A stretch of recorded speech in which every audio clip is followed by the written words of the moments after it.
जय जिनेन्द्र। आज का लेक्चर शुरू करेंगे। अब आज है 8वां व्रत, यानी कि तीसरा गुण व्रत। गुण व्रत 1-2 हो चुके हैं, अब तीसरा गुण व्रत है जो श्रावक का 8वां व्रत होता है। वो है अनर्थ दंड वीरमण व्रत। इसका स्वरूप क्या है, ये बहुत महत्व का है। आज का ये जो व्रत है सच में इतना इम्पोर्टेंट है समझने के लिए, क्योंकि बहुत सी ऐसी चीज़ होती है जो बिना वजह हम कर लेते हैं, बिना वजह कर्म बांध लेते हैं, बिना वजह पाप कर लेते हैं, जिसमें हमें बोलने तक की ज़रूरत नहीं, जिसमें हमें कोई सलाह देने की ज़रूरत नहीं, और वो जगह पे जाकर हम कुछ ना कुछ बोल के आ जाए या सलाह दे दे। ये है अनर्थ दंड। अनर्थ दंड का अर्थ है कि बिना बात दंड भुगतना। अनर्थ दंड, अर्थ दंड होता है कि बात कुछ है और आपको दंड मिले, लेकिन अनर्थ दंड में ये है कि बिना बात, बिना जरूरी, बिना आपका इन्वॉल्वमेंट और आप बड़ा सा कर्म बांध कर बैठ जाओ, तो उसका हमें परिहार करना है। मतलब उससे हमें विरमना है, ऐसे बेकार की उलझने की बातों से हमें विरमना। ये है हमारा तीसरा गुण व्रत। ये ऐसा गुण व्रत है कि जिसके कारण से हम अपने ऊपर से बिना कारण के सारे कर्मों को टाल सकते हैं। अर्थ का अर्थ होता है, मतलब है कि प्रयोजन, बिना प्रयोजन, बिना कारण। क्षेत्र, वस्तु, घर, दुकान, धन, धान्य, शरीर, कुटुंब, परिवार, ये सबके लिए कोई सांसारिक कार्य करने में आए तो वो होता है अर्थदंड। अर्थदंड भी जरूरी कार्य कि भाई मुझे मेरे घर के लिए काम करना है, मुझे मेरे क्षेत्र के लिए काम करना है, जैसे ये संस्था ब्रह्मांड ज्योति संस्थान के लिए काम करना है, या फिर जो हम ये जो लेक्चर रख रहे हैं उसके लिए काम करना है, तो ये हुआ अर्थदंड, क्योंकि मुझे कोई काम करने की ज़रूरत है और मैं काम कर रही हूँ। इसके बगैर पराया क्षेत्र, दूसरे का क्षेत्र, दूसरे की वस्तु, दूसरे को मतलब दूसरे के किए हुए कामकाज, और सबके लिए जब हम ये कार्य करने के लिए जाए तो उसको अनर्थ दंड कहा जाता है। मतलब कि आत्मा अपना पुण्य, अपना धन गवा देता है, बिना प्रयोजन पाप कर्म के द्वारा दंडित होता है। बात समझ में आ रही है मेरी आज की? जहाँ ज़रूरत नहीं है वो काम भी अगर हम जाकर करके आ जाएंगे तो दंडित तो आत्मा होगा। हमारा मन, हमारी बुद्धि खाली संतोष मानेगी, लेकिन दंडित कौन होगा? हमारा आत्मा। हेलो। हाँ,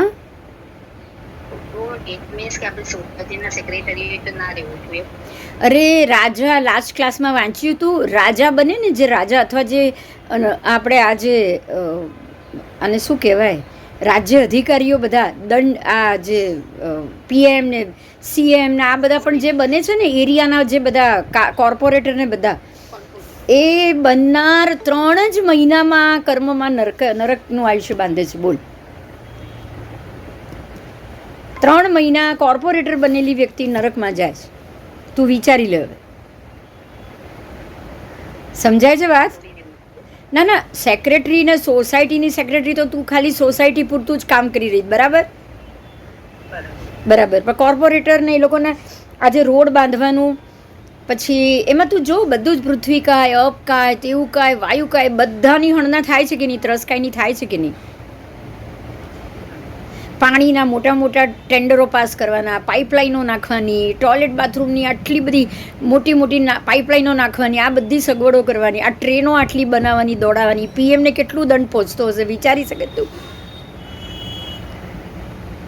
દેશના પીએમને. અને કેટલા બધા તો પેલા કસાઈઓના સર્ટિફિકેટ એ લોકો પાસ કરે, કેટલા બધા તો ઓર્ડરો પાસ કરે. કરવા પડે કે ન કરવા પડે?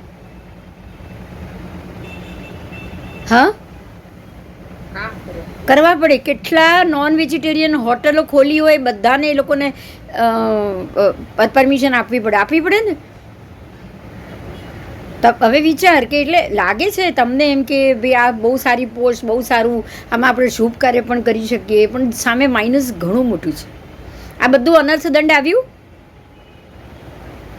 આ આ બધું અનર્થદંડ, જ્યાં તમારી જરૂરત જ નથી. તમે માત્ર તમારા ઘર, એટલે અહીંયા આ જ સમજવાનું છે કે સમ્યક દ્રષ્ટિ જીવ શું કરે છે, પોતાનો સંસાર ટૂંકાવે છે. રાઈટ? સમ્યક દર્શન થયા પછી તમારો સંસાર ટૂંકો કરવાનો છે. હવે સંસાર ટૂંકો કેવી રીતે કરશો? તો કે मेरे जो पहचान वाले हैं, मेरे सगा संबंधी है, वहाँ तक मैं देखूँ. धीरे धीरे धीरे अब उनका किसी का देखने वाला है तो मैं अब अपने ही घर तक देखूँ या मेरे आसपास के व्यक्तियों का देखूँ, तो आपको वहाँ तक का कर्म लगेगा. आप पूरे के पूरे नगर, पूरे के पूरे इंडिया का देखने जाओगे, पीएम सीएम बनोगे तो क्या होगा? सोच लो. आ रहा है नहीं? बात समझ में आ रही है ना अभी? यही कार्य अनर्थ दंड है.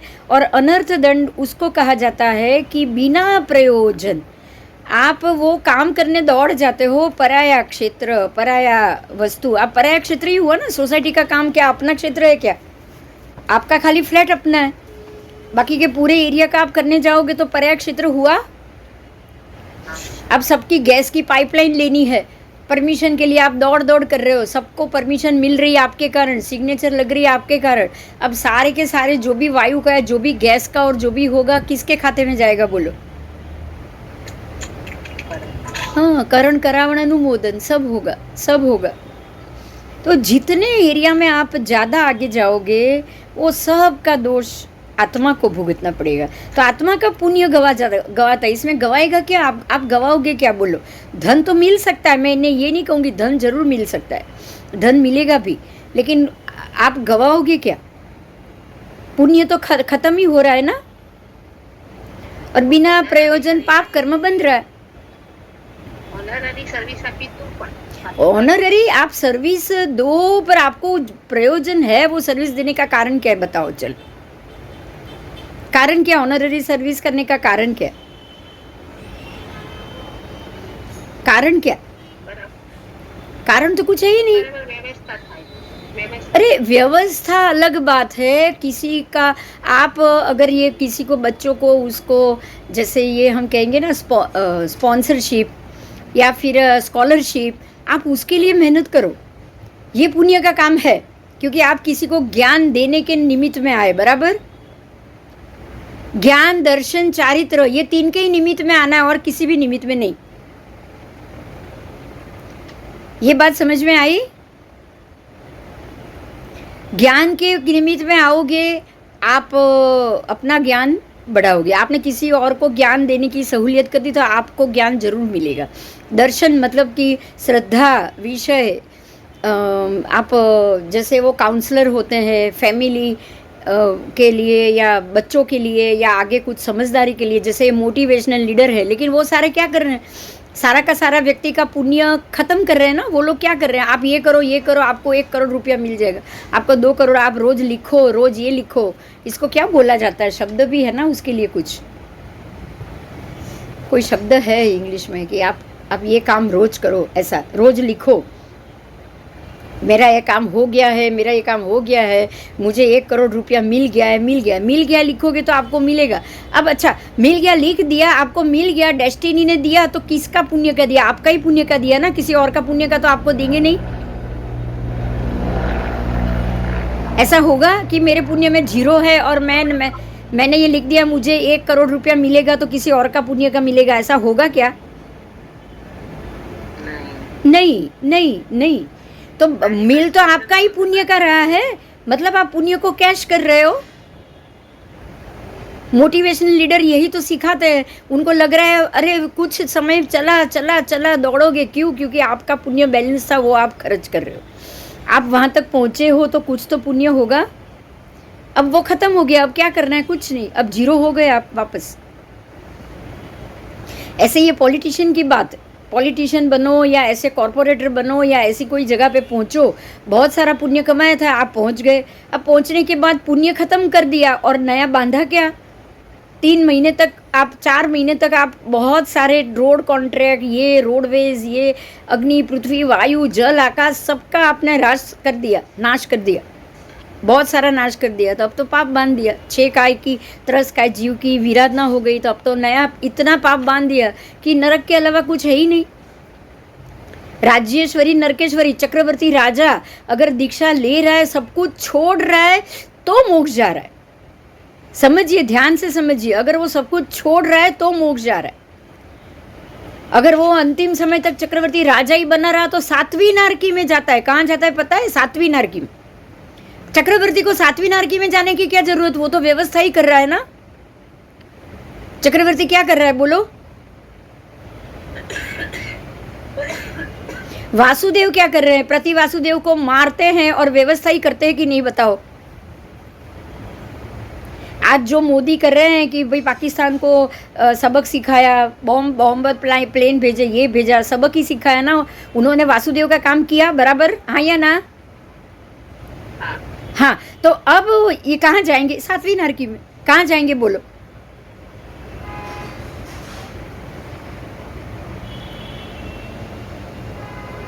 क्यों? चक्रवर्ती जाते तो ये नहीं जाएंगे क्या?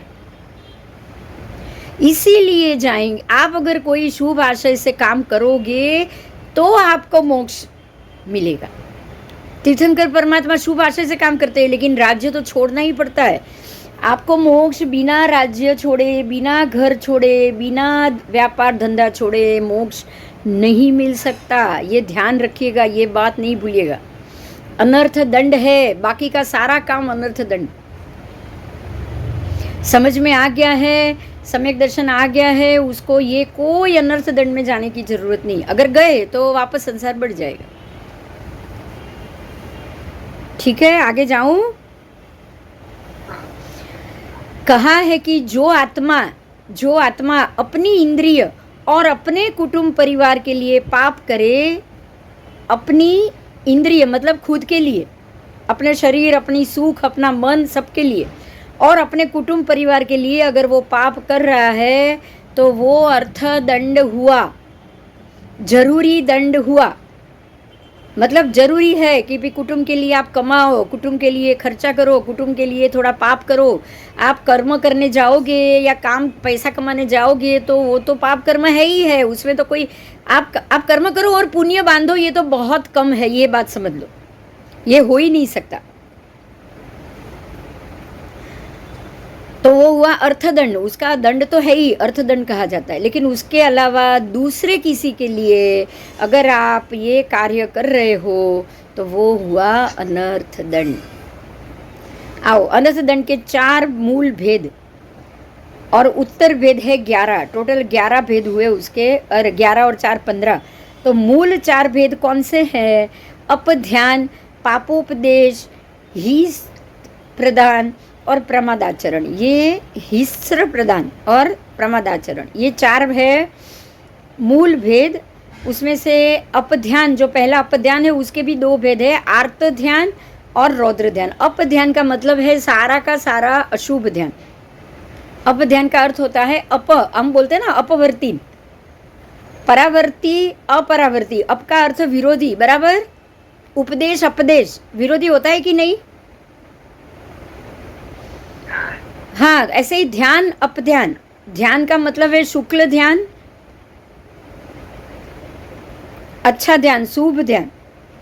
लेकिन अपध्यान का मतलब है आर्त ध्यान और रौद्र ध्यान। उसके 2 है भेद, आर्त ध्यान, रौद्र ध्यान। तो आर्त ध्यान भी अनर्थ दंड और रौद्र ध्यान भी अनर्थ दंड। बोलो, उसकी जरूरत है? बताओ, क्या आपके आर्त ध्यान करने से आपके दुख के दिन चले जाएंगे, खत्म हो जाएंगे? या फिर आपके गुस्सा करने से सामने वाली व्यक्ति आपकी बात मान लेगी, पिघल जाएगी, आपका काम हो जाएगा गुस्सा करने से? हाँ? नहीं नहीं नहीं, नहीं होगा ऐसा।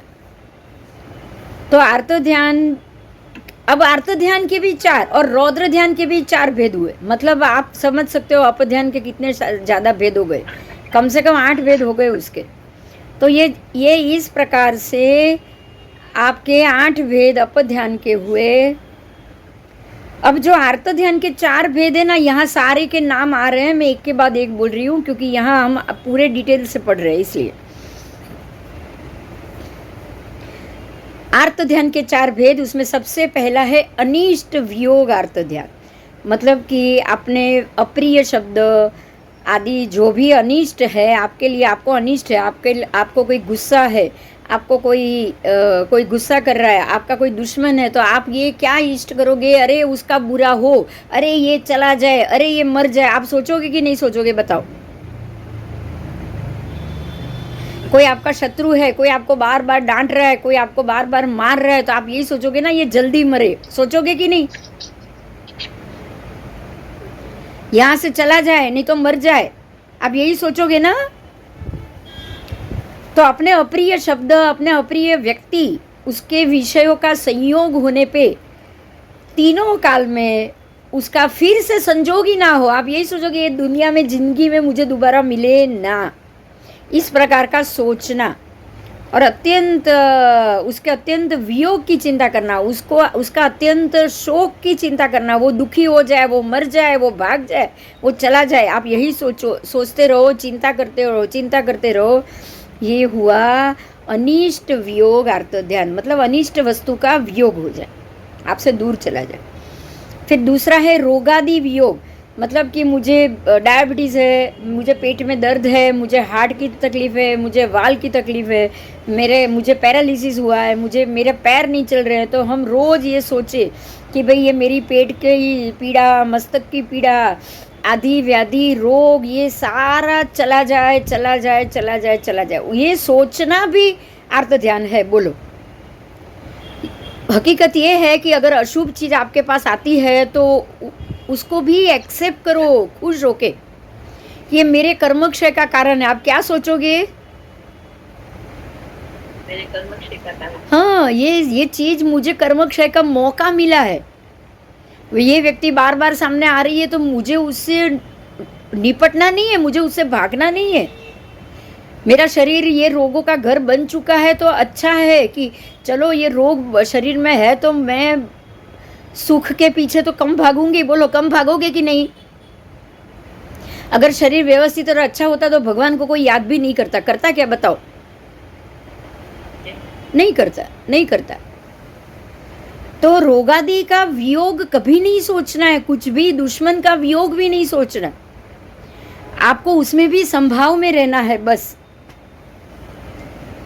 उसके बाद इष्ट संयोग, अब तो ये तो अनिष्ट का वियोग किया, अब इष्ट संयोग, ये मेरी चीज, ये मेरा काम हो जाए, कल हो जाए, परसों हो जाए, कल मैं जाऊँ तो सामने वाला मुझे हाँ कह दे, ये काम जल्दी हो जाए, ये सोचना, पूरा दिन ये सोचना, ये व्यक्ति मुझे मिल जाए, ये सुख मुझे मिल जाए, ये मुझे कब मिले, ये सोचते रहना। मैं अपने अनुकूल विषय, सुख की आसक्ति और उसका संयोग, ये बार बार मिले, ये चीज़ मुझसे दूर जाए ही नहीं, हमारा ध्यान उसी के पीछे लगा रहेगा, तो उसको इष्ट संयोग आर्त ध्यान। समझ में आया?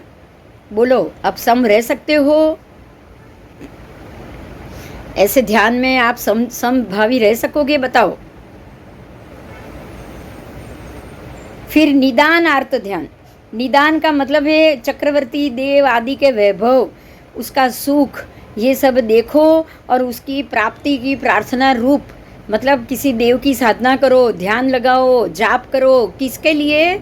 मुझे ये सुख मिले, उसके लिए। ये निदान आर्त ध्यान, जैसे ये किया था ना परमात्मा महावीर स्वामी के जीव ने, विश्वभूति अणगार ने, कि मैंने जो तप किया वो सारी शक्ति मुझे शक्ति के रूप में प्राप्त हो, तो वो निदान ही हुआ ना, उनके दुख और तकलीफ का निदान हुआ कि नहीं? बताओ। हाँ, ये निदान हुआ। वस्तु की प्राप्ति के लिए छटपटाना, ये उनकी छटपटाहट होती है। अगर कोई चीज़ मिल नहीं रही है तो बिल्कुल अपसेट हो जाना, उसके लिए किसी और को कुछ ना कुछ बोलते रहना, ये भी आर्त ध्यान है, ये चौथा आर्त ध्यान है। तो ये 4 आर्त ध्यान हो गए। पहला अनिष्ट वियोग आर्त ध्यान, दूसरा रोगादि वियोग आर्त ध्यान, तीसरा इष्ट संयोग आर्त ध्यान, चौथा निदान आर्त ध्यान। अब हम जाएंगे आगे रौद्र ध्यान के लिए। ये आर्त ध्यान मतलब हम मन में दुखी होना, आर्त ध्यान का मतलब ये सब सोच के दुखी होना। अब है रौद्र ध्यान। रौद्र ध्यान का अर्थ है किसी दूसरे तीसरे पे गुस्सा। किस चीज़ के लिए? तो हिंसा अनुबंधी रौद्र ध्यान। अपनी ही व्यक्ति के प्रति द्वेष, गुस्सा, किसी को मारना, वो सामने आए तो उसको मारने का मन करे, पीटने का मन करे, है ना, इस जीव की अति क्रूरता पूर्वक उसको बांधने का मन करे, बांधना, जलाना, मार डालना, पीटना, तोड़फोड़ करना, दंगा करना, ये सारा हिंसा संबंधी रौद्र ध्यान है। जैसे कि षड्यंत्र में, जैसे ये अपने जो भी आतंकवादी है वो यही सोचते रहते हैं ना, इधर बॉम्ब मारो, सबसे ज़्यादा लोग मरे। क्या सोचते बताओ? यही प्लान करते रहते हैं वो। तो गांव, नगर, देश आदि सबके विभाग करे, यहाँ ये बॉम्ब डालो, यहाँ जाके यहाँ लड़ाई करो। और चीन बार बार कश्मीर को जीतने की, नेपाल को कब्जे करने की कोशिश कर रहा है। ये उसको क्या कहोगे? हिंसा अनुबंधी रौद्र ध्यान। उसके बाद मृषा अनुबंधी। मृषा का अर्थ है कि किसी और के ऊपर झूठा कलंक लगाना, किसी के लिए झूठ बोलना, किसी को चकमा देना, माया जाल में फंसाना, धोखा देना, चुगली करना, असभ्य वचन बोलना, किसी के लिए बुरा बोलना, झूठा बोलना, घातक बोलना, मर जा तू, ऐसा बोलना। और दिन रात ये चिंता करना कि अब ये जल्दी मरे, ये जल्दी जाए, ये जल्दी गुस्सा करते रहो करते रहो करते रहो। ये हुआ दूसरा रौद्र ध्यान। और खाली सोचो नहीं, इसमें तो आप बोल भी दोगे, आप उसको सामने ही बोल दोगे। तो आपने झूठा ही बोला ना, आप सच में उसको मारने तो जाने वाले नहीं, लेकिन फिर भी बोला, तो झूठा बोला कि नहीं बोला बताओ? फिर है तीसरा स्ते अनुबंधी। स्ते का मतलब है कि तीव्र लोभ अथवा तो तृष्णा से व्याकुलित होकर दूसरे का धन हड़प लेना। स्ते का मतलब ही है चोरी। अस्ते चोरी नहीं करना, स्ते मतलब चोरी करना। तो कुछ न कुछ चुराते रहने का सोचते रहना, दूसरे का धन कैसे मैं हड़पूँ, ये सारी चीज़ इसके दूसरे के हाथ में ना जाए। बहू होगी तो सोचेगी कि सास कहीं ये सारा का सारा जो उसका जो व्हील है वो सारा बेटी के नाम के कर देगी, तो बार बार ये सोचती रहे। तो ये भी क्या हो गया? स्ते अनुबंधी रौद्र ध्यान। जमीन जायदाद हड़पना, चोरी डाका डालना, अनैतिक तरकीबें सोचना और उसी के अंदर सदा रत रहना, ये हुआ स्ते अनुबंधी। चौथा है विषय संरक्षण अनुबंधी। विषय संरक्षण का मतलब है शब्दादि विषय, शब्द, रूप, रस, गंध, स्पर्श, ये सारा विषय है। या साधक धन का संरक्षण करने के लिए किसी पर भी विश्वास नहीं करना। धन ले जाए या खर्च कर देने वाले व्यक्ति को मार देने का क्रूर विचार करना। अगर कोई पैसा लेके चला गया तो तू मर जा, पुलिस स्टेशन ले जाओ, फांसी। ये हुआ स्तेन अनुबंधी रौद्र ध्यान। अनैतिक तरीके से तरकीब सोचना और उसी में डूबा रहना। किसी ना किसी का पैसा कैसे हड़पूँ, किसी की ये चीज़ कैसे हड़पूँ, किसी का मकान, किसी की मतलब जो भी मेरे हिस्से में जो बहू ये सोचेगी कि मेरे पास मेरी सास ससुर की जितनी भी प्रॉपर्टी आए उसमें से मेरे ननद वनद को कुछ ना मिले, उसका प्लान सोचना। ये तो बहुत छोटी बात है, लेकिन लोग ये भी सोच लेते हैं। चौथा है विषय संरक्षण अनुबंधी। शब्दादि विषय, खास करके शब्द, रस, रूप, गंध, स्पर्श, और ये सारा मिले उसके लिए बिल्कुल उसी के अंदर डूबे रहना। समझ में आ रहा है? राग करना, विषयों का राग। जैसे कि ये व्यक्ति मुझे बहुत अच्छी लगती है, मुझे ये व्यक्ति चाहिए ही चाहिए, चाहिए ही चाहिए। उसके लिए आप अपना घर वर, ऐसे बहुत सारे संबंध बनते हैं। आपको ये भी पता होगा कि अगर प्रेम हो जाए दो व्यक्ति में और वो उसको न मिले तो उसको उसके मुंह पे तेजाब फेंक देना, उसको मारना, उसको ख़त्म कर देना, बहुत सारे केस होते। बोलो होते कि नहीं होते? हाँ, क्यों? क्योंकि ये मेरी चीज़ है। इष्ट संयोग जैसा ही है ना, सेम। ये इष्ट संयोग अलग हो गया। इष्ट संयोग किसी भी वस्तु के लिए, ये स्पेशली शब्दादि विषय के लिए। शब्द, रूप, रस, गंध, स्पर्श, समझ में आया? इंद्रियों के विषय है ये। इंद्रियों के विषय है। तो दो स्त्री पुरुष दोनों में प्रेम हो जाए तो ये स्त्री मुझे मिलनी चाहिए, अगर मुझे नहीं मिली किसी और के पास गई तो मैं इसको मार डालूंगा। ये क्या हुआ?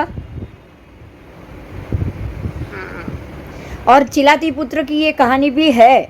उसको नहीं मिली थी जो कन्या चाहिए थी, नहीं मिली थी, तो उसने जब उसकी शादी हो रही थी तो वो शादी में गया, तलवार लेके उसकी मुंडी काट के खाली मुंडी लेके अपने साथ आ गया। तो ये क्यों हुआ? ये विषय संरक्षण, ये मेरा विषय है, ये मेरी व्यक्ति है, इसको स्पर्श करने का अधिकार सिर्फ मेरा है। तो ये हो गया उसका रौद्र ध्यान। अगर नहीं मिली तो चलो गुस्सा आ गया ना, और गुस्सा आके क्या किया, क्योंकि ध्यान ही मेरा ध्यान, उसका ध्यान ही वो लड़की के अंदर होता है, उसका ध्यान ही वो लड़की के अंदर होता है। बहुत सारे देखते हैं आजकल, कोई शादीशुदा औरत है, उसको किसी और से प्रेम हो गया तो दोनों में प्रेम हो जाए, दोनों हमेशा के साथ रहे, उसके लिए ये अपने पति को मारना सोचेगी, वो अपनी पत्नी को मारना सोचेगा। नहीं सोचेगा क्या? होता है ना आजकल। हाँ, आजकल होता ही नहीं, पहले भी होता था। आप ये तो सोचो, जो पद्मिनी स्त्रियों के लिए कितने राजा ने दूसरे राजा पे चढ़ाई करके उसकी पत्नी को हड़पाए कि नहीं हड़पाए? यही तो हुआ। अब रानी को वो कैसे लेके जाएगा? उसके हस्बैंड को मार डालेगा तो ही लेके जाएगा ना, राजा को मारेगा तो ही रानी उसकी होगी। राम रावण सबकी लड़ाई हुई क्यों थी? चलो, लड़ाई तो उसके लिए हुई थी। तो स्त्री के लिए लड़ना या पुरुष के लिए लड़ना, अगर कोई पुरुष स्त्री के लिए लड़ रहा है या स्त्री पुरुष के लिए लड़ रही है, उल्टा भी होगा, तो इसको विषय संरक्षण अनुबंध रौद्र ध्यान कहा जाएगा।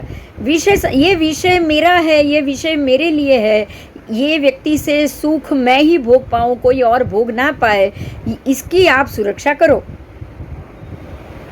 तो आपका दिमाग सतत उधर ही रहेगा जब तक आपका काम पूरा ना हो जाए। बराबर, पहले के जमाने में ऐसे विष कन्या भी बनाते थे कि ये राजा मर जाए, विष कन्या उसको भेजे जाती थी। नहीं भेजी जाती थी क्या? बताओ।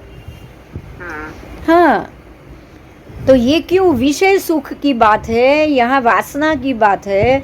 वासना की प्राप्ति के लिए आप किसी और को मार डालने तक का विचार करो, या फिर उसको मार भी डालो। ऐसा क्रूर विचार करना, ये भी अनर्थ दंड हुआ कि नहीं? चलो, ये बिना बात का हुआ।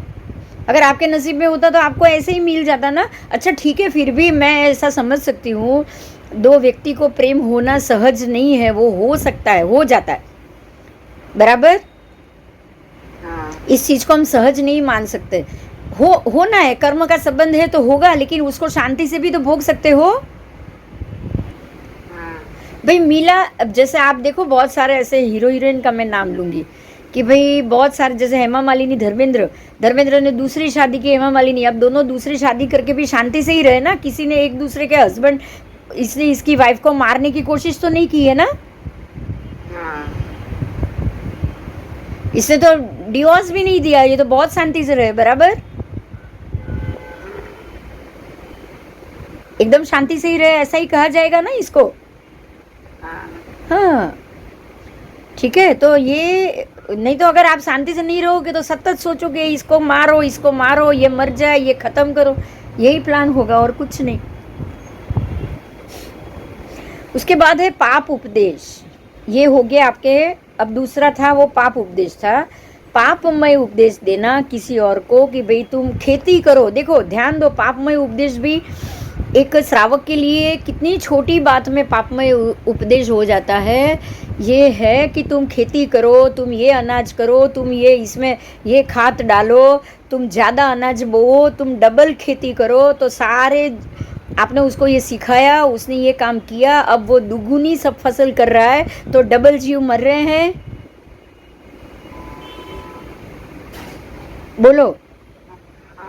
हाँ, अब जो भी सीएम पीएम है वो तो अपने अपने एरिया के किसानों को डबल अनाज उगाने की सलाह देंगे कि नहीं देंगे?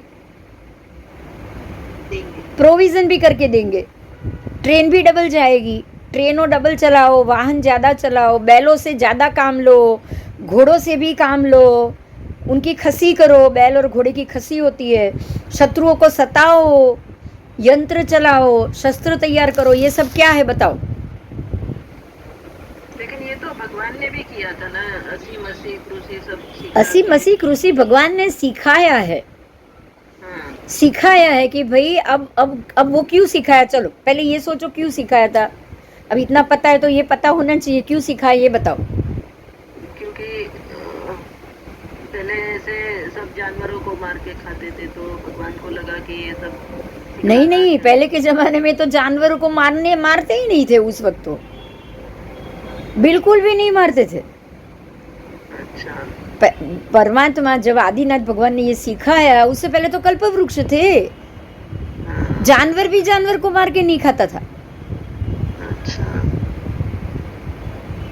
जानवर भी आज जब हाथी घोड़े सिंह भी कल्प वृक्ष से एक इतना छोटा सा फल खा लेते थे, बस पेट भर जाता था उनका। 3 दिन तक भूख नहीं लगती थी। मगर समय ऐसा हुआ कि वो कल्प वृक्ष विलीन होने लगे, काल बदलाता गया, वो वृक्ष खत्म होने लगे। अब खाने की समस्या खड़ी हुई, तब भगवान ने सिखाया कि अब तुम लोग अनाज जात अपने आप बोओ और उगाओ। अब कच्चा धान उग रहा था तो उसको भी पकाने की विधि सिखाई। समझ में आया? तो यहाँ तो उनको कोई सजा तो मिलनी नहीं है, उसकी तो कोई सजा थोड़ी मिलेगी। धान असी मसी कृषि सिखाया गया, बराबर, कि अब कल्प वृक्ष नहीं है, अब आपको पेड़ उगाने पड़ेंगे। उन्होंने सिखाया कि ऐसा करो तो वृक्ष में से हुआ ना मैम। उपदेश हुआ, उपदेश दिया, सिखाया, क्योंकि उसकी जरूरत थी। इतने सारे लोगों को भूखे तो नहीं मार सकते थे। लेकिन इंडिया की भी पॉपुलेशन ऐसे बढ़ गई है, तो अभी वो प्राइम मिनिस्टर को भी जरूरी है कि भाई बढ़ाना। अब यहाँ एक बात, नहीं, यहाँ एक मुद्दा समझो आप। अगर आप असी मसी कृषि सिखा रहे हो तो वो जीवन जरूरी हुआ, लेकिन आप fighter plane, jet plane, train, ये सब का कराओगे तो ये जरूरी है? हाँ, कभी ऐसे जरूरी लगता है ना। नहीं। अरे अग्नि का प्रयोग करोगे तो कम मात्रा में करोगे। आप गैस और सबका प्रयोग करोगे तो डबल मात्रा, ज्यादा मात्रा में। वो उसके भी जीव जाएंगे कि नहीं? पहले तो खाली अग्नि के ही जीव जाते थे। पहले तो खाली अग्नि का ही भी जाते थे। अब तो हर जगह आग में पेट्रोल से भी आप जला सकते हो, गैस स्टोव। अब पहले से ज्यादा नहीं हो रहा है? पहले से ज्यादा हो रहा है, लेकिन फिर भी तब जरूरी था, आज ये जरूरी नहीं है। इस बात पे ध्यान दो। अगर किसान अपने जरूरत जितना ही उगा ले तो उतना ही होगा। और अच्छा, आदेश्वर भगवान बाहर तो नहीं गए, खाली एक ही क्षेत्र में सिखाया ना उन्होंने, बाहर नहीं गए थे, बराबर। अब यहाँ आज का राजा क्या एक जगह, चक्रवर्ती क्या एक खंड के लिए है कि 6 खंड जीतने को निकलता है? 6 खंड जीतने को। फिर तीर्थंकर परमात्मा अपनी सहूलियत के हिसाब से उनको भी राज करना है। और तो फिर नेमिनाथ भगवान ने प्राण बकरे और भेड़ों की जान बचाने का क्यों सोचा? ये तो उनका धर्म है। क्षत्रिय का धर्म नहीं है क्या अपने नगर में जो आए उसको खाना पाना खिलाना? बोलो। धर्म है, लेकिन वेजिटेरियन खाने से भी हो सकता था ना निर्वाह। वो तो हो सकता है। अरे आदेश्वर दादा ने उनको जो विद्या सिखाई ना, उसका भी उनको दंड मिला है। खाली आदेश्वर दादा ने गाय के मुंह पे, वो बैल के मुंह पे बांधने का सीका बनाया, उसका दंड मिला कि नहीं मिला? सीका बना के ही लगवाया ना कि ऐसे लगाओ, तो दंड मिला कि नहीं? 400 दिन उपवास का। तो 80 मसी कृषि का भी तो मिला ही होगा, पर वो दूसरे तीसरे चौथे भव के लिए नहीं मिलेगा, उसी भव में तो मिलेगा कि नहीं? सबसे बड़ा दंड ही यही है कि खुद ही ने अनाज बोना सिखाया, लेकिन जब वो घूम रहे थे 400 दिन, किसी ने उनको अनाज बना के, खाना बना के नहीं दिया। बोलो, ये दंड नहीं है क्या? दंड हुआ कि नहीं? अनाज की विधि किसने सिखाई? उन्होंने ही सिखाई। और ये विधि से अनाज बना के क्यों किसी ने नहीं दिया? ये दंडी हुआ ना? हाँ, हर एक जो काम करेगा उसको दंड मिलेगा ही मिलेगा, समझे? आज तो खेती किसकी हो रही है? आज पता है किसकी खेती हो रही है? अनाज की नहीं, मछलियों की खेती हो रही है। पता है ये? तो सबकी होती है, सर्प पेड़ की हो रही पौधों है, की। सांपों की खेती हो रही है, क्रोकोडाइल की खेती हो रही है।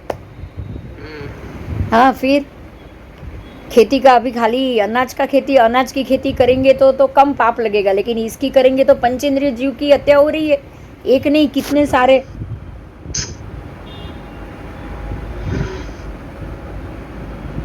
ठीक है। हाँ, तो जो भी हो, आप वो दो, उसमें ज्यादा पाप है, ये उपदेश में कम पाप है, लेकिन पाप है और है। अब यहाँ दूसरी बात, कन्या उम्र की योग्य हो गई है, अब इसकी जल्दी शादी करो।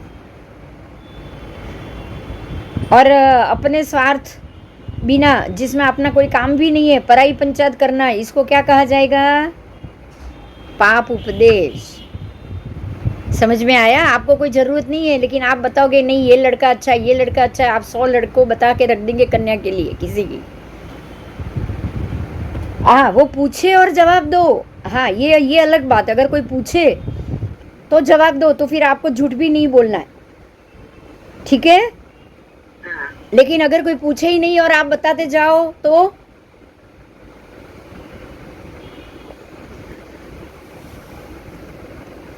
दोनों में बहुत फर्क है। फर्क है, लेकिन पाप तो उतना ही लगता है। नहीं, पाप उतना नहीं। पूछे और जवाब दो तो ये आप बिल्कुल न्यूट्रल हो गए उसके लिए। आपको कोई पूछेगा तो आपको जवाब देना ही पड़ेगा। ऐसे ऐसे ऐसे आप सोचोगे ना, तो आप ये सोचो कि जब महावीर स्वामी को जब वो गौशाला आकर आने वाला था, तो भगवान ने पहले ही कह दिया था कि सब लोग यहाँ से चले जाना। अरे सब लोग आप चुपचाप शांति से बैठना, कोई बीच में नहीं आएगा, बराबर? उनको तो पता ही था कि ये वो तेजोलेशा छोड़ेगा और ये 2 शिष्य मर जाएंगे, उनको पता था कि नहीं? पता था। फिर क्यों दोनों को वहां से नहीं निकाला, दूर नहीं किया? क्यों नहीं किया? उनका कर्म था वैसा। उनका कर्म था। तो अब यहाँ क्या सोचेंगे? अच्छा, केवली पहले तो ये सोचेंगे कि परमात्मा ने दोनों को दूर नहीं किया, वो दोनों मर गए, तो क्या भगवान पे दोष आया? आना चाहिए। भगवान ने तो लेकिन उनको मना किया था ना कि नहीं आने का। मना किया, पर उनको तो पता ही था ना कि ऐसा होगा। मैं ये कह रही हूँ, हाँ, हमको नहीं पता है, हमको नहीं पता है, उनको तो पता ही था ना। हाँ, तो उनको दूर नहीं करना चाहिए, समोसरण के बाहर नहीं भेजना चाहिए। क्यों? क्योंकि ज्ञानी जो है ना, उनको बताना जरूरी हो जाता है। वो हस्तक्षेप नहीं कर सकते, किसी और के कर्म में वो हस्तक्षेप नहीं कर सकते। हाँ, अगर किसी और का कर्म भोगना आएगा तो वो उसमें हस्तक्षेप बिल्कुल नहीं करे। थोड़ा भी इधर से इधर वो घुमाएंगे नहीं। ठीक है। अब उसके बाद है हिस्र प्रदान और प्रमादाचरण। ये चौथा और पांचवा ज्यादा पापकारी है, ये दोनों ज्यादा पापकारी है। और उसके लिए गाथा में इसको बताया गया है। हमारी जो 2 गाथाएं हैं वो गाथा है सत्थगी मुसल जंतव तण कट्ठे मंत मूल भेषजे। ये गाथा में क्या कहा है? सत्थगी, मुशल मतलब शस्त्र, सत्थ शस्त्र, अग्नि का अर्थ है अग्नि, शस्त्र अग्नि, मुशल, फिर जंतक का मतलब है गाड़ी, चक्की, यंत्र, उसको जंतक बोला जाता है, यंत्र, जंतक का मतलब हो गया यंत्र। फिर तण का अर्थ है तृण, घास, कट्ठे का मतलब है काष्ठ, लकड़ा। फिर मंत का है मंत्र, मूल मतलब जो भी वनस्पति का मूल्य होता है, वो जड़ी बूटियां। भेषजे का अर्थ है ये औषधि सारी, ये सारा पापारंभ वाली वस्तुएं होने के कारण आप इसको दिन्ने दवाई भी ये वाह, ये सारा क्या है? किसी को देना, दिन्ने मतलब कि देना, दबाविए मतलब किसी को दिलवाना। समझ में आ रही है मेरी बात? देना, दिलवाना। अगर आप स्वयं किसी को दो या किसी और के द्वारा दिलवाओ तो वो पाप कर्म होने के कारण उस संबंधी पाप का मैं प्रतिक्रमण करता हूँ। दिन्ने दवा विएवा पडिकमे देस्यम संभव। अब यहाँ ध्यान दो कि अग्नि, शस्त्र, मूषण, गाड़ी, यंत्र, चक्की, तृण, मतलब कि सब्जी, घास आदि, रहंट, काष्ठ, मंत्र, मंत्र तक, मंत्र भी किसी का नुकसान कर सकते, जड़ी बूटियाँ और औषध, ये सारा पापारंभ हो गया। चलो, क्या अभी डॉक्टर भी बचेंगे? यहाँ सोचो, बोलो।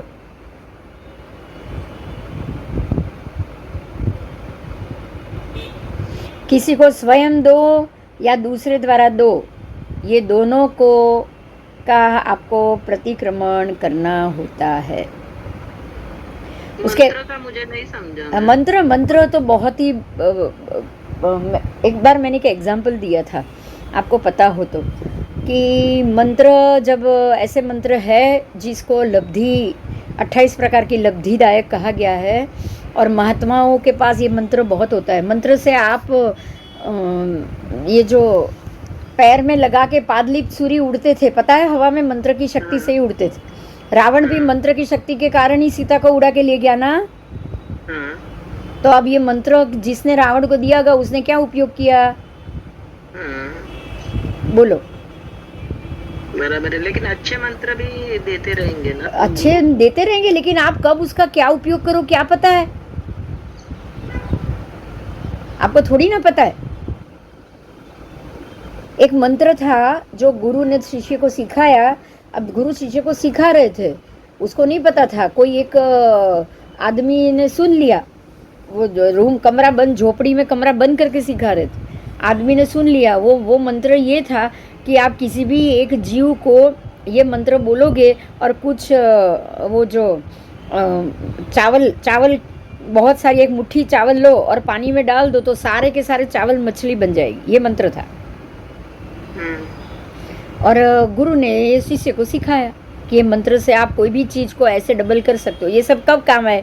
शस्त्रों और अस्त्रों युद्ध में काम आए कि भाई आप ये मंत्र से आपके सैन्य चावल की मुट्ठी भर के अगर ऐसे रस्ते पे डालोगे तो सैनिक डबल हो जाएंगे। उसमें काम आने के लिए ये थे।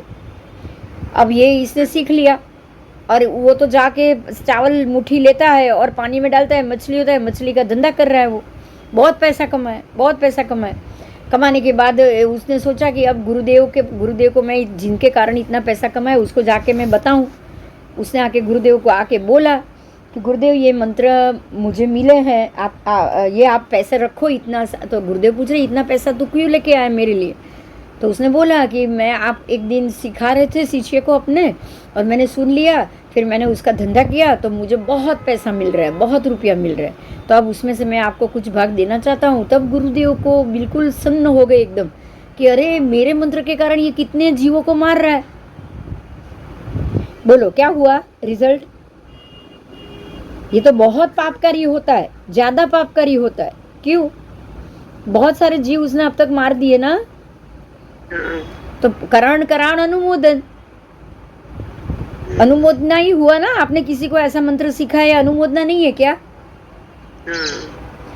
उसके बाद जब गुरुदेव ने बोला कि अरे मैं तुझे इससे भी बढ़िया मंत्र दे सकता हूँ, पर तू कल सुबह आना, उसके लिए तुझे बहुत सारे पैसे मिलेंगे। तो ठीक है चलो कल। अब गुरुदेव ने क्या व्यवस्था की? एक ऐसा कमरा बनाया, कमरे के अंदर कमरा,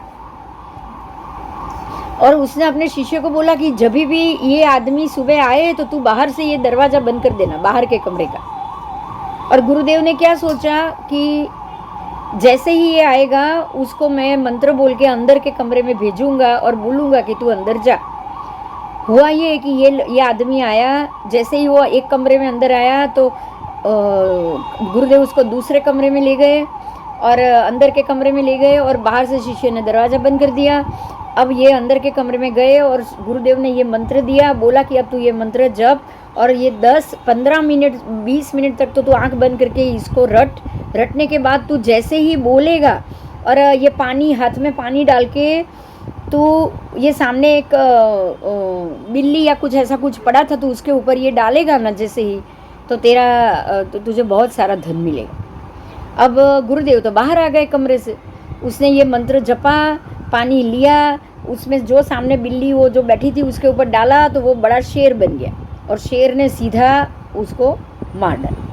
तब ये सॉल्यूशन लिया। आप तो गुरुदेव को उसमें भी पाप लगा ना किसी को मरवाने का। हाँ, तो मंत्र तो बहुत पाप युक्त होते हैं। तो उसके बाद है नाणु। नाणु मतलब स्नान, स्नान करना। नाणु वट्टन वन्नग, तो स्नान मतलब नहाना। वट्टन का मतलब है आप शरीर को तेल मालिश करो, मर्दन करो, मसलो तेल आदि से। फिर वन्नग, वन्नग का मतलब है कि वर्ण, वर्णक, जैसे कि आप कुछ लगाओ, कस्तूरी लगाओ, केसर लगाओ, उपटन लगाओ, लगाते हैं ना नहाने के बाद, मालिश करो और उपटन लगाओ। तो नाणु वट्टन वन्नग विलेवण, विलेपन करो। नहाने के बाद अंग पे विलेपन भी होता है ना। हाँ, तो विलेपन। उसके बाद सद्द रूप रस गंध, मतलब शब्द, रूप, रस और गंध, सारी इंद्रिय की स्थिति आ गई। शब्द, रूप, रस, गंध। वत्थासन आभरणे, वत्थासन मतलब वस्त्र और आभूषण। ये संबंध में भी प्रमादाचरण सेवने से पडिक में देस्यम सवम। मैं उन सबका, अगर आज दिन में मैंने ये सबका जो भी प्रमाद किया हो, उसमें स्नान भी आ गया, मालिश भी आ गया, वर्ण गंध रस स्पर्श से उपटन भी आ गया। वर्ण गंध रस स्पर्श तो वस्त्र और आभूषण तो सीधा विषय का सुख ही आ गया, अब्रह्म का सेवन ही हो गया। ये वर्ण गंध रस स्पर्श वस्त्र और आभूषण में तो ये भी आ गया। तो ये सब मैंने जो कुछ भी प्रमादाचरण किया है, मतलब मैंने ये सब का आचरण किया। प्रमादाचरण शब्द नहीं आएगा, ये आचरण ही प्रमाद है। मैंने ये जो कुछ भी आचरण किया हो उसका मैं प्रतिक्रमण करता हूँ। समझ में आया? ये है हिस्र प्रदान और प्रमादाचरण।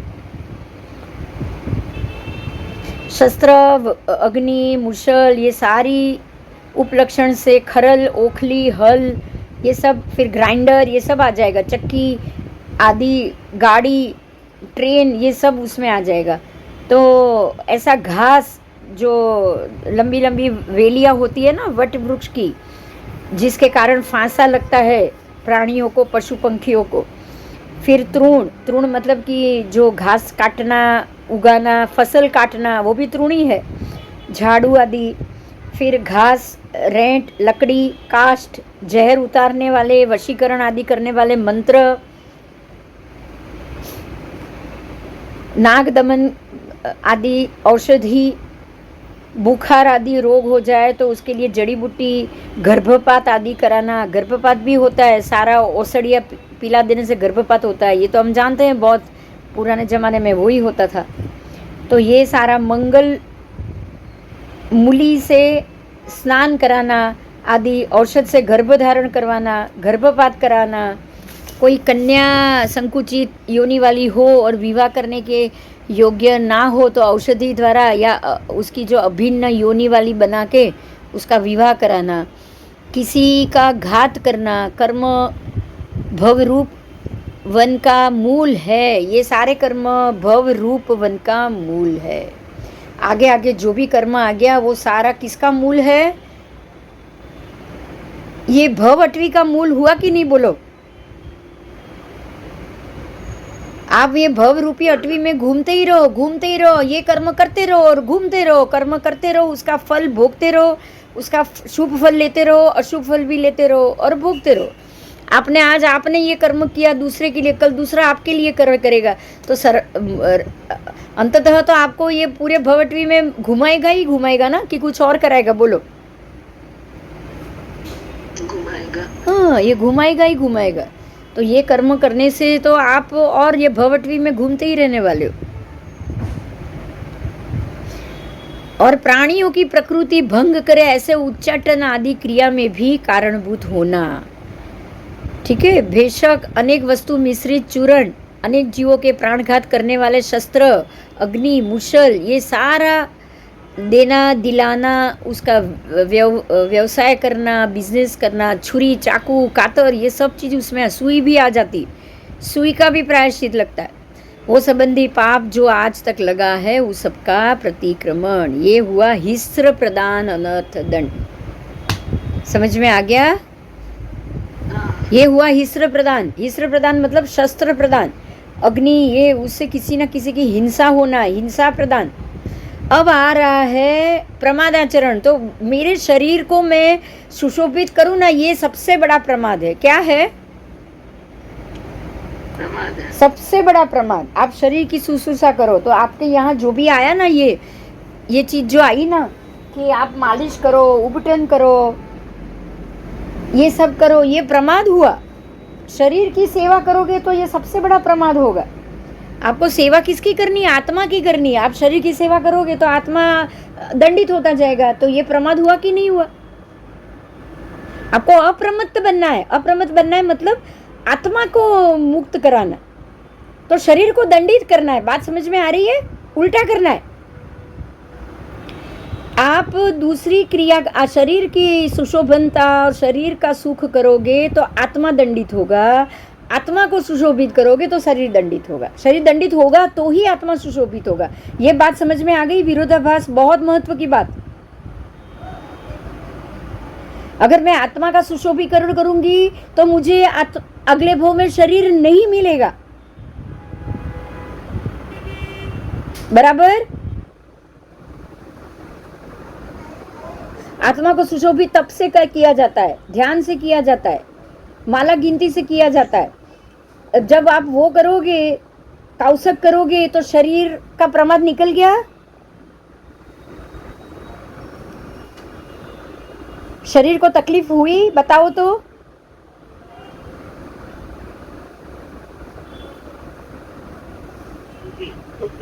होगी। महात्मा लोच कराते हैं, महात्मा तप करते हैं, रात्रि भोजन नहीं करते हैं, शरीर ठीक ना हो तो भी नहीं करते। मन ठीक है, जब तक मन काबू में है तब तक वो शरीर की पीड़ा सहन करते हैं। क्यों? शरीर को दंडित करोगे तो ही आत्मा मुक्त होगा, ये ध्यान रखना बस।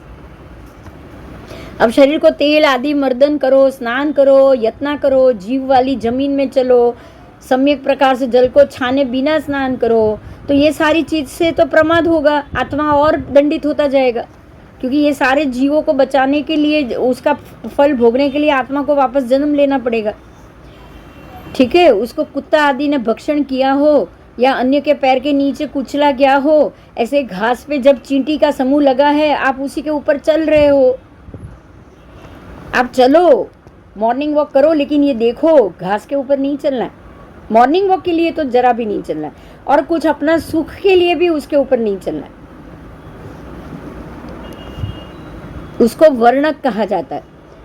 ग्रीष्म ऋतु में चंदन आदि का उपयोग करो, एसी में बैठो, है ना, शरीर के सुशोभन उबटन करो, बांसुरी आदि शब्दों को कुतूहल से सुनो, अच्छे से सुनो, बांसुरी वादन सुनो, वाह वाह करो।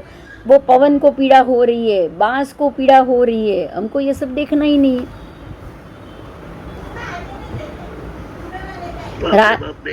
हाँ, कितना चीज सोचो। बांसुरी में से पवन निकल के बाहर निकल रहा है, वो जीव को किलामना नहीं हो रही है क्या?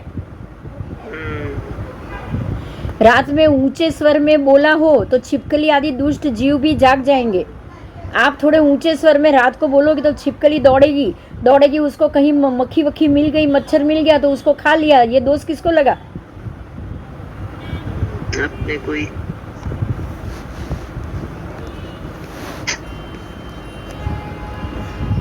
जल आदि में आरंभी जन अपना अपना आरंभ प्रवृत्ति करते हैं। उनकी परंपरा के पणिहारी, व्यापारी, किसान, रहटकर, तेली, धोबी, लुहार, माछीमार, कसाई, जाल डालने वाला, घातक चोर, परस्त्री लंपट और सेना की छावनी वाले एरिया में भी सब जाग जाए तो सबके सब आरंभ कार्य शुरू करेंगे कि नहीं करेंगे? बताओ। आपने सिर्फ बांसुरी बजाई, आपने सिर्फ हारमोनियम पे 2 गाना गाया सुबह 4 बजे उठ के, ये आवाज से ये सब उठ गए। अब कसाई उठ के किस काम में लगेगा? लुहार उठ के कौन से काम में लगेगा? माछीमार उठ के क्या काम करेगा 1 घंटा ज्यादा जल्दी उठ के? किसके कारण? आपके कारण। बोलो। बराबर है। तो ये आरंभ प्रवृत्ति हो गई। और आरंभ किसके निमित्त से हुआ? आपके निमित्त से। तो करण में आप आ गए, करावन में भी आ गए। अब यहाँ पे इसका महत्व जानना है कि क्या ऐसा होता है? तो हाँ, होता है। कैसे होता है? कौशाम्बी नगरी के राजा शतानिक की बहन मृगावती की नणंद जयंती श्राविका ने श्रवण भगवान महावीर से प्रश्न किया था कि सोए हुए अच्छे या जागते हुए अच्छे, जीव सोते अच्छे या जागते अच्छे? तब भगवान उनको जवाब दे रहे हैं कि हे जयंती, कई कई जीव सोए ही अच्छे और कई कई जीव जागते अच्छे हैं, क्योंकि जो जीव अधर्मी है, अधर्म के अनुसार चलने वाले हैं, अधर्म को ही प्रेम से मानने वाले हैं, अधर्ममय ही उनकी आजीविका को वो पसंद करते हैं, वो जीव सोए वो ही अच्छा है, क्योंकि वो जाग जाएंगे तो अधर्म शुरू कर लेंगे। उससे उल्टा जो जीव, उनके सोते रहने से अनेक जीवों को दुख और परिताप से मुक्ति होगी। स्व और पर में अधर्म प्रवृत्ति में वो नहीं लग पाएंगे, इसीलिए वो जीवों का सोना अच्छा है। हे जयंती, जो जीव धर्मी है, धर्म से ही आजीविका चलाते हैं, उस जीव का जागना श्रेष्ठ है, क्योंकि वे जीव जागने के बाद किसी भी जीव को दुख और परिताप देने वाले नहीं होते। वो जीव जागता आप अपने आप को और पर को दोनों को धर्म अनुष्ठान में जोड़ता है, तो वो जीव जागता हुआ पूर्व रात्रि और अपर रात्रि के में धर्म जागरण करने वाला होता है, इसलिए उनका जागना अच्छा है। ठीक है, लेकिन जगाना तो दो में से किसी को भी अच्छा नहीं। जगाना किसी को भी अच्छा नहीं, क्योंकि आप उस धर्मी को जगाने जाओगे तो अधर्मी भी जाग सकता है कि नहीं आवाज से? अधर्मी भी जाग सकता है। हम बोलेंगे चलो सुबह सुबह 4 बजे उठ के भजन गाना शुभ है, तो गाना ही चाहिए, क्योंकि बहुत से लोगों के सुबह सुधर जाएगी, बहुत से लोगों की सुबह सुधर जाएगी, लेकिन बहुत से लोग जागने के बाद अहिंसक प्रवृत्ति शुरू कर देंगे, हिंसक प्रवृत्ति, तो किसको दोष लगेगा? अगर कुत्ता जाग गया तो वो चूहे को ढूंढने निकल जाएगा। हाँ, बिल्ली जाग गई तो भी वो चूहे को ढूंढने निकल जाएगी। अपने आप जागे अलग बात है, आपके निमित्त से कोई जागना नहीं चाहिए। तो इस तरह धर्मी को बलवान, अधर्मी को निर्बलता, धर्मी को निपुणता, अधर्मी को आलसीपना, जितना अच्छा उतना अच्छा होता है। अच्छा विचार यथासंभव जानना चाहिए। ठीक है, तो धर्मी जन को जगाना अच्छा, जागना अच्छा, जगाना तो किसी को भी नहीं। धर्मी जन का जागना अच्छा, अधर्मी जन का सोना अच्छा, लेकिन जगाना किसी को भी नहीं है आपको। ऐसा वत्स देश के राजा शतानिक की बहन जयंती को परमात्मा ने कहा था, और ये भगवती सूत्र का आलापक है। समझ में आ गया? आज बहुत अच्छी चीज आप जानी। कितना डीप है, हाँ, आज हमें बहुत अच्छी चीज जानने को मिली है। आओ ये चीज को हम बहुत डीप से जाएंगे उदाहरण के साथ। ठीक है, नाटक आदि में स्त्री आदि का रूप देखना, राग से देखना, अरे ये देखो कैसी सेक्सी लग रही है, कितनी सुंदर लग रही है, इसने ऐसा ड्रेस पहना होता तो अच्छा होता, इसने ऐसा किया होता तो अच्छा होता। हम ऐसे ही सोचते हैं कि नहीं? बताओ, सोचते हैं ना? अन्य के पास उसका वर्णन करना। अब पता है आपको, नारद मुनि ने जाके वो घातकी खंड के जो प्रतिवासुदेव थे उसके पास जाके द्रौपदी का वखाण किया था, और ये बोला था कि द्रौपदी जैसी स्त्री तो तेरे महल में दासी भी नहीं है। ये वखाण करने के कारण ही वो द्रौपदी को उठाने आया था। तो किसी का ऐसे वखाण भी करना बुरी बात। श्रेष्ठ स्वाद वाला मिष्टान, साग आदि सबको राग से खाना, वो भी बुरी बात। अन्य के आगे उसका वर्णन भी करना बुरी बात। अब लग रहा है ना कि बिना बात कुछ नहीं बोलना है, चुप ही रहना है, लग रहा है कि नहीं? सुगंधी इत्र, तेल, वस्त्र, आभूषण, आसन, सबका राग से उपयोग, उसकी आसक्ति, उसकी वृद्धि हो, इस तरह दूसरे के आगे उसका वर्णन करना, उत्तम मुलायम वस्त्रों में राग करना, दूसरे के सन्मुख वर्णन करना, संगीत सुनने का और उसका राग रखना, दूसरे के सामने उसका वर्णन करना आदि शब्द रूप रस गंध स्पर्श आदि पांचों पदार्थ पांचों विषय के लक्षण रूप प्रमाद कहा गया है। समझ में आया?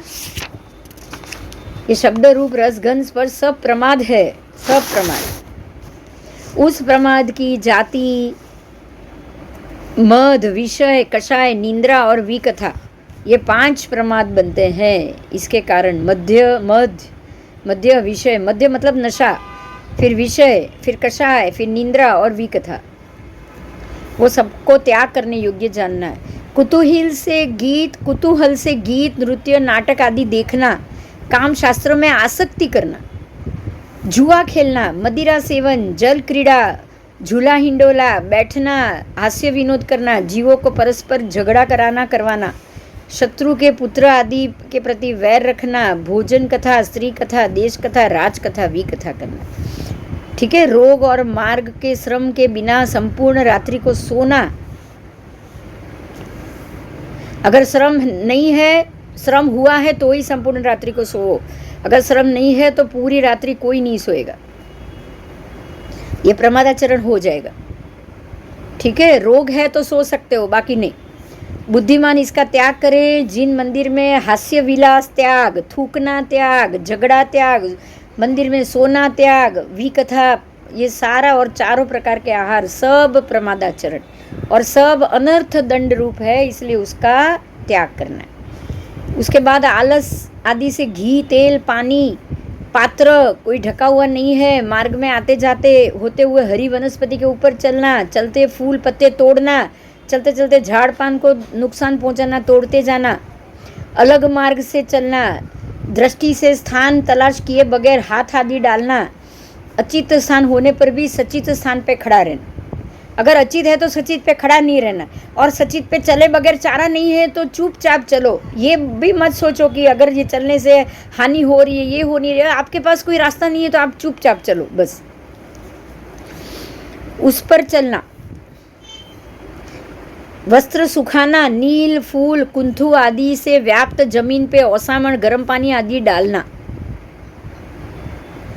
यत्न किए बगैर खिड़की दरवाजे को उघाड़ बंद करना, बिना कारण पुष्प पत्र आदि फल तोड़ना, मिट्टी गेरू आदि मसलना, दबाना, अग्नि लगाना, गाय आदि पशु को शस्त्रघात करना, निष्ठुरता से मार्मिक वचन बोलना भी अशुभ है।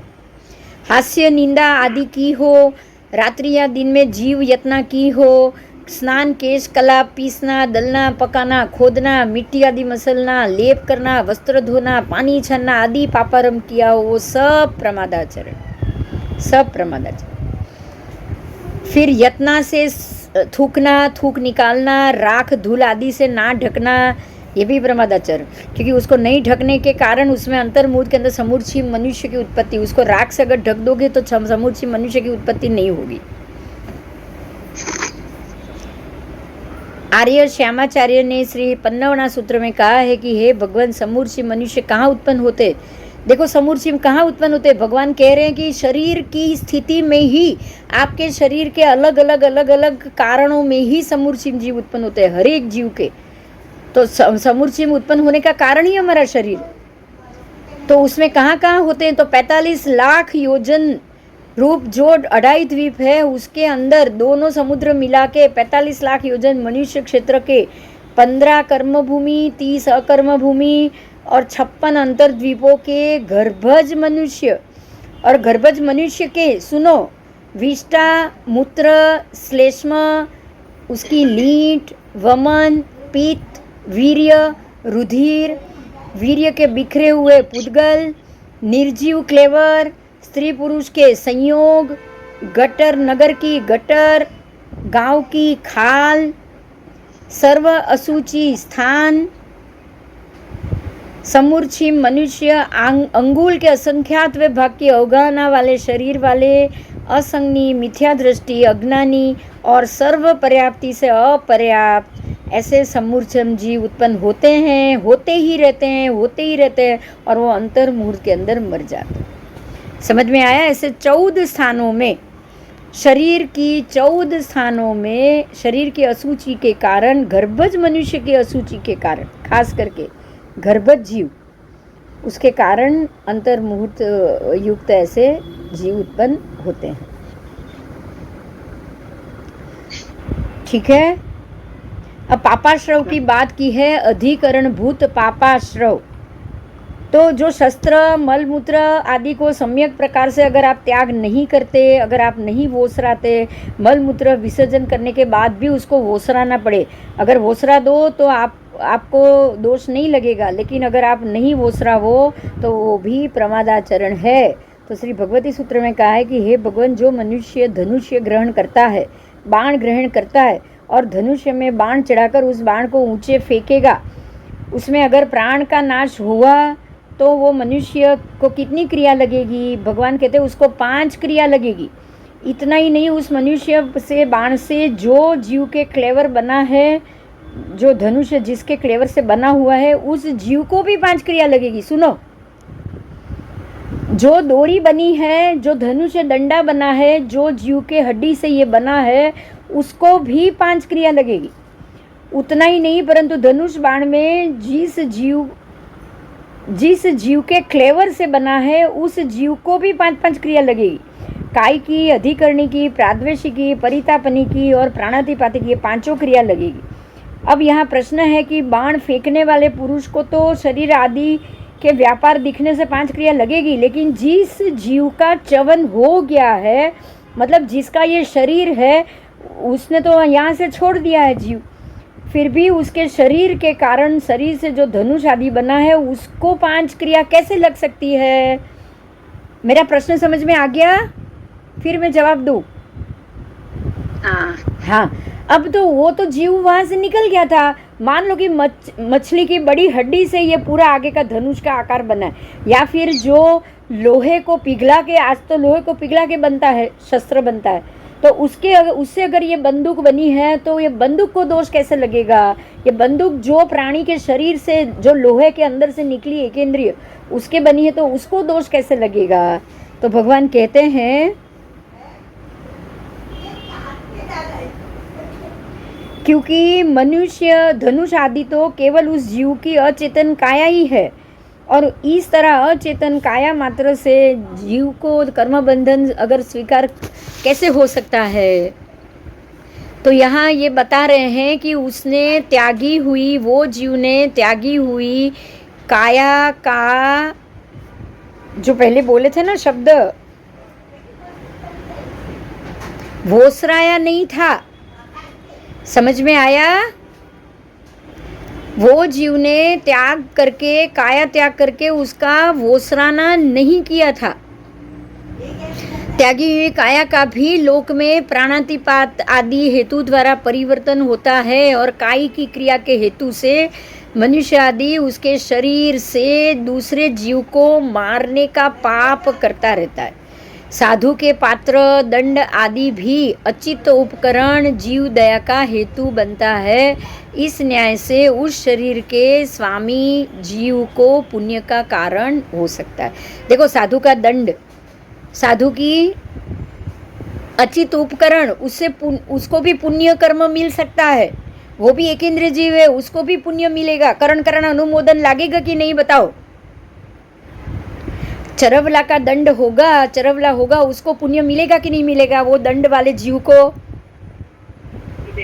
हाँ। तो फिर धनुष जिसके शरीर से बना है, उसके शरीर को पाप का दंड मिलेगा कि नहीं मिलेगा? मिलेगा। तो ये सब जीवों को वोसराना पड़ता है। अगर आप वो जीव ने वोसराया नहीं तो करण अनुमोदन तो उसको दोष लगेगा ही लगेगा। जीव को कर्म बंध अविरति के परिणाम से होता है, और उस अविरति के परिणाम जैसे कि बाण फेंकने वाले पुरुष को भी मिलते हैं, धनुष आदि के जीव को भी मिलते हैं। इसीलिए धनुष्य आदि से चवित हुए जीवों को या उस घोड़े के शरीर से होने वाली क्रिया का बंध नहीं होता है, तथा पात्र दंड आदि के जीवों को उसमें पुण्य के हेतु रूप विवेक आदि का अभाव होता है। इससे छोड़े हुए शरीर से होने वाली क्रिया में पुण्य बंध का हेतु नहीं होता है। आप अगर अपने शरीर से आप वोसरा दो, बस आपको हमारे शरीर से पुण्य मिले ये भी नहीं सोचना, ठीक है? आपको ये भी नहीं सोचना, आपको शरीर वोसराना बहुत जरूरी। सर्वज्ञ परमात्मा के वचनों की प्रामाणिकता विशेष होने से जो वस्तु स्वरूप जैसा है उस वस्तु स्वरूप को उसी प्रमाण में स्वीकार करना चाहिए। भगवती सूत्र में ये भी बताया है, इस तरह संसार में परिभ्रमण करते जीव ने पूर्व जन्मों में जिस जिस क्लेवर शस्त्र आदि को छोड़कर वो आया है, उस क्लेवर आदि से जब जब जीव वध आदि अनर्थ हुआ हो तब तब उस क्लेवर आदि के स्वामी को वो भवांतर का होने पर भी उस क्लेवर आदि के ऊपर उसकी सत्ता होने का त्याग उसने नहीं किया है। ये कारण से उस छोड़े हुए पुद्गल शरीर को शस्त्रादि से होने वाली पाप क्रिया लगती ही लगती है। इसीलिए इस भव के पूर्व अनंत भव संबंधी शरीर शस्त्रादि को नहीं वोसराने के स्वयं के लिए पाप का हेतु जानकर विवेकी जनों को इस भव में पूर्व जन्म के पुद्गलों को शरीरों को वोसराना अति आवश्यक है। अब समझ में आया पुद्गल क्यों वोसराना चाहिए? हाँ, और जिसने वोसरा है वो आज ध्यान से सुन लो कि आप सबने पूर्व में किए हुए सारे शरीर को वोसरा दिया है, तो अब आपकी पूर्व की जो पाप क्रिया चढ़ रही थी ये भव से अटक गई। समझ में आया? अब सम्यक दृष्टि ही ये कर सकता है, सामान्य मनुष्य ये नहीं कर पाएगा। कर पाएगा क्या बताओ? नहीं कर पाएगा। सम्यक दृष्टि ही समझता है कि मुझे भवांतर में पूर्व भव में के किए हुए शरीरों का आगे पाप नहीं चढ़ना चाहिए। बराबर? यस। तथा अपने कार्य पूर्ण होने के बाद भी जलती अग्नि दीपक आदि को कोई ना बुझाए ना, काम पूरा हो गया आपने लाइट चालू रखी है तो ये भी दोषयुक्त। समझ में आया? हाँ, ठीक है। अब एक और बात है वो मैं ख़त्म करूँगी, फिर एग्जाम्पल हम अगले क्लास में करेंगे। बराबर? क्योंकि इसमें एग्जाम्पल बहुत ज़रूरी है ना। ज़रूरी बताओ? हाँ हाँ। अब यहाँ एक बात है, अग्नि बुझाना। ध्यान दो कि इस तरह बिना कारण, जैसे मैंने बोला लाइट नहीं बंद किया हो या अग्नि नहीं बुझा होया हो तो दोष लगेगा। कैसे कैसे? तो अग्नि आप जला रहे हो तो अग्नि का के दोष जीव का मरना चालू है। बराबर? अब अगर किसी और ने लाइट चालू रखी है तब भी अगर आप उसको चालू रखोगे तो आपने देखा फिर भी बंद नहीं किया तो करावड़ में आप आ गए। करने में नहीं आए लेकिन करावड़ में आए। हाँ, तो अब अगर आपको लगे कि ये लाइट चालू है, ये अग्नि चालू है, आपको क्या करना चाहिए? जाके तुरंत बंद कर देना चाहिए। तो अब आपने जो भी चाहे दूसरे ने किया है लेकिन आपके बंद करने से ये पाप क्रिया जो चालू थी वो बंद हो गई। हाँ, हो गई। ठीक है। तो इस तरह से यहाँ पे पंडित महाराज आए थे ना, हाँ, वो तो बोल रहे थे कि अपने को नहीं करना चाहिए बंद। अब यहाँ सुनो, मैं पूरा बोलूँ फिर आपका जवाब देती हूँ। पहले मैं ये पैराग्राफ पूरा करती हूँ। भगवती सूत्र में ये कहा है, सुनो, भगवती सूत्र में ये कहा है कि जैसे पुरी से अगणी कायम निवावेई सेणम पुरी से अपकम्म ततराय चेव।